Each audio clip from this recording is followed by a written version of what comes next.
আদর্শের প্রতিযোগিতা থাকবে, পলিসির প্রতিযোগিতা থাকবে, থাকবে জনসেবা করবার প্রতিযোগিতা।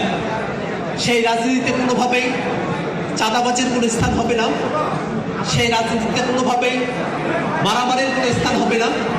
টেন্ডারবাজির কোনো স্থান হবে না। সেই রাজনীতি বাংলাদেশের ফেসিবাদ বিরোধী যত পক্ষ আছে সকল পক্ষ একসাথে হয়ে জনগণের সীমায় এক কাতারে নেমে তারা রাজনীতিটা পরিচালনা করবে। আমরা এখানে বিভিন্ন দলের মানুষেরা আছি, আমাদের অনেকের অনেক বক্তব্য থাকতে পারে, আমাদের অনেকের রাজনৈতিক ভীষণ লক্ষ্য অনেকগুলো আলাদা হতে পারে,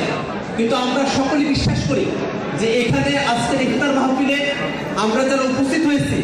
আমরা সকলেই ফেসিবাদ বিরোধী পক্ষ, এবং এই ফেসিবাদ বিরোধী পক্ষের একটাই দাবি হওয়া উচিত, বাংলাদেশে যারা ফেসিবাদের জন্ম দিয়েছে,